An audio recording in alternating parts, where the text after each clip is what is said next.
Bismillahirrahmanirrahim. Assalamualaikum warahmatullahi wabarakatuh. Perkenalkan, nama saya Bainur Alia dengan NIM A1C020039.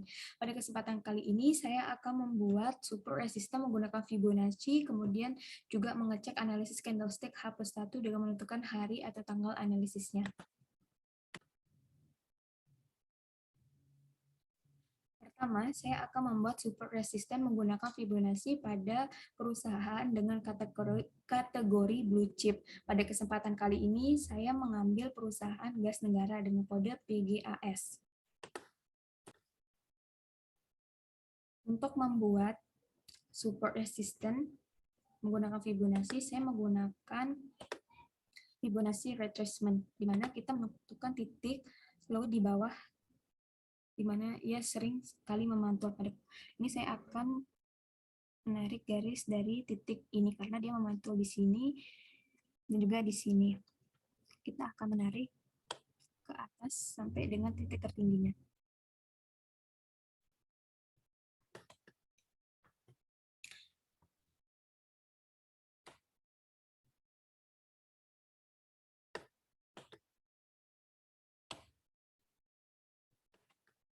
Nah, bisa kita lihat di sini bahwa pada garis satu ini merupakan support, kemudian pada garis di atasnya ini merupakan resisten.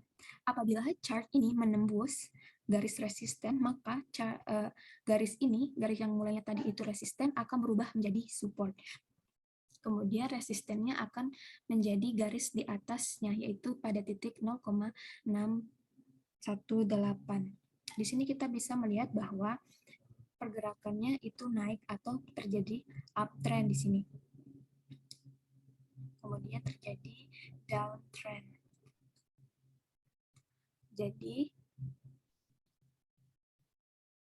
bisa kita lihat di sini bahwa ini merupakan support terkuat karena saham chart cenderung memantul di 0,618 di mana di angka Fibonacci 0,618 ini dikategorikan sebagai the golden ratio karena seringkali chart memantul di sini atau saham memantul di sini seperti yang kita lihat di sini. Apabila chart sudah menembus yang tadinya support, maka resisten akan kembali ke tempat semula, ya. Ini akan menjadi support, kemudian yang ini kembali menjadi resistennya. Selanjutnya kita akan menganalisis candlestick H+1. Di sini kita bisa melihat bahwa candlestick pada tanggal 21 April ini hijau, kemudian pada tanggal 22 April ini merah. Jadi saya akan menganalisis candlestick pada tanggal 23 April. Jadi menurut asumsi saya, karena di sini candlestick menutup lebih dari 50% candlestick yang berwarna hijau, maka keesokan harinya akan terjadi juga penurunan harga atau candlestick-nya akan berwarna merah.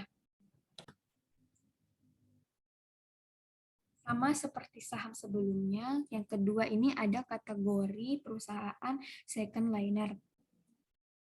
Di sini saya mengambil perusahaan Media Nusantara Citra Tbk atau dengan kode MNCN.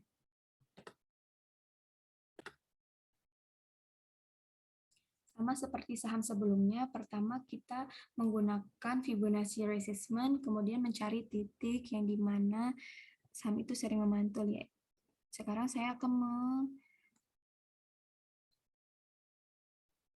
menentukan titiknya di sini. Itu dengan kita menarik ke atas sampai titik ke atasnya. Kenapa saya memilih ini? Karena dia memantul di sini dan juga di sini, kemudian di sini.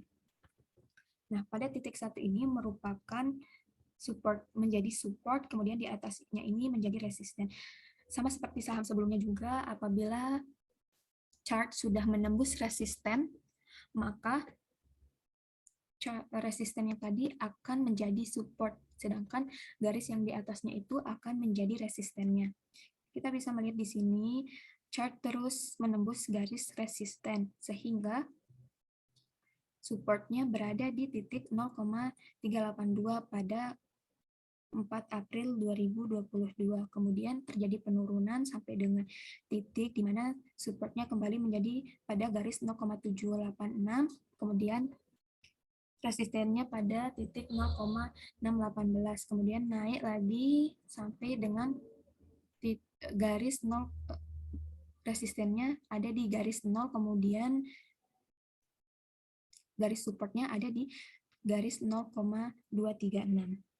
Kemudian untuk analisisnya, di sini saya menganalisis bahwa di sini terjadi hijau, kemudian yang merah ini menutupi candlestick yang hijau ini lebih dari 50%.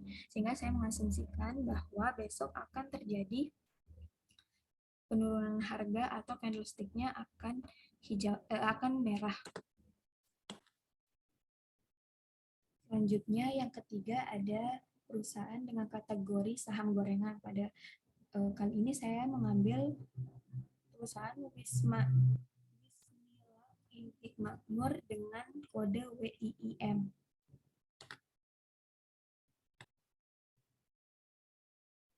Seperti saham-saham yang lalu, kita akan mencari di mana titik yang sering memantul.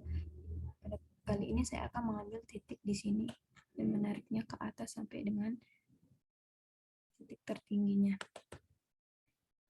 Di sini dia memantul pada chart ini, kemudian ini, dan ini. Bisa kita lihat bahwa pada titik satu ini menggunakan yang pada garis satu ini merupakan support, kemudian pada garis 0,786 ini menjadi resistennya. Di mana di sini terjadi gap, adanya kekosongan. Namun kekosongan ini akan diganti di sini. Sudah diganti di sini. Seperti yang kita lihat bahwa resisten yang di sini ditembus oleh chart ini. Naik sampai dengan titik di mana dia menembus garis resisten yakni 0,82 sehingga 0,382 ini menjadi supportnya. Namun ini kembali turun pada 6 April 2022 sehingga kembali lagi ke bawah sampai dengan pada tanggal 13 April ini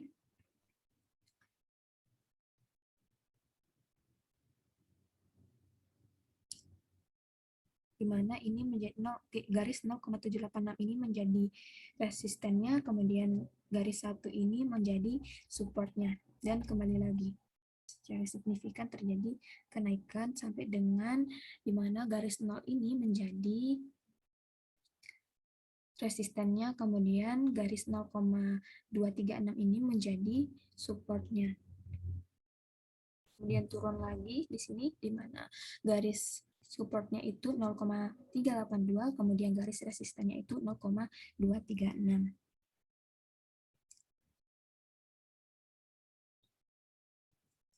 Untuk analisis candlestick H+1-nya pada tanggal 23 April 2022, saya mengasumsikan bahwa besok akan terjadi kenaikan harga atau candlestick-nya berwarna hijau karena candlestick berwarna merah pada tanggal 22 April ini tidak dapat menutupi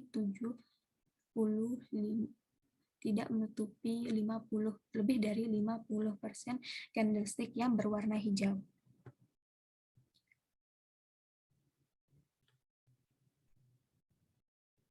Sekian presentasi dari saya, kurang lebihnya mohon maaf. Wassalamualaikum warahmatullahi wabarakatuh.